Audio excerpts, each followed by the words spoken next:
So for this image, we want to give the impression that the photograph itself has been shot on Velvia stock, and a particular characteristic of that particular film stock, which is mostly used for landscape photography, is an exaggerated contrast and also exaggerated saturation. And we can easily give that impression here. I'm just going to tweak the contrast just a little bit more, and then I'm going to grab the saturation slider. I'm just going to slowly drag it up until I'm happy with the result. Now I'm going to exaggerate this a little here so you can see it better on screen, and that looks about perfect to me. Some nice saturated colours.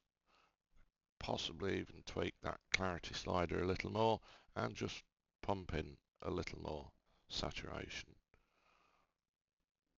Just gently drag up that recovery slider, and I'm just going to knock down the exposure just a touch and open up the brightness slider a little, so you can see that this is a real balancing act. But once you've processed a few images, it'll be something you'll get used to.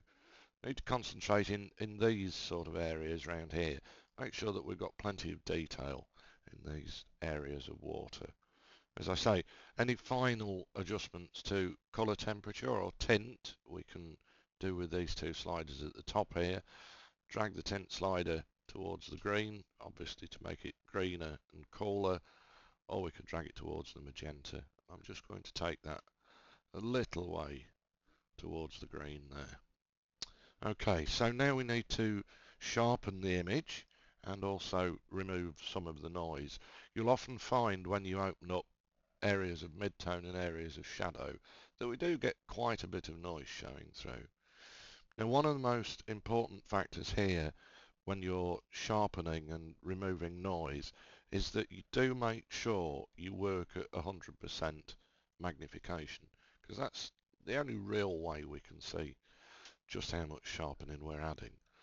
So make sure you click on the Details tab, and I always start by using really quite a high amount value on the sharpening, and I'm just going to increase the radius of this just a little to around about 1.4, 1.5 pixels, and we can see at this stage this is much too sharp.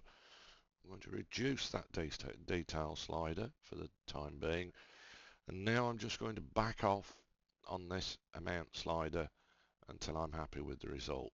What we're looking for here is some really nice sharpening, but without any telltale sharpening halos, which can make things look rather too contrasty and jagged. So it's just a case of backing that off and using your judgment until you're happy with the result. One very useful feature here is to check and uncheck the preview box so we can see the difference. I'm just going to give that a little more, and we'll pump in a little more detail sharpening there.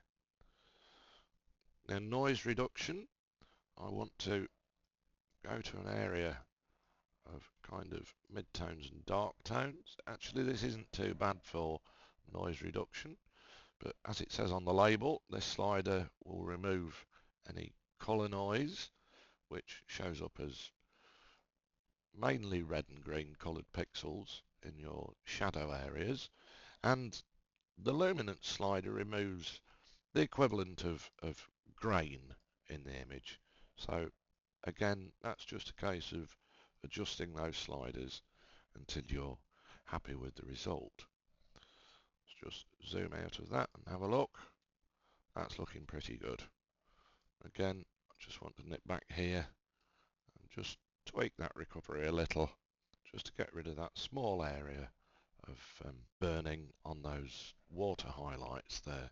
We've got a tiny little bit of black clipping going on, but that's really not too important, and we can correct that simply by backing off on this black slider a little.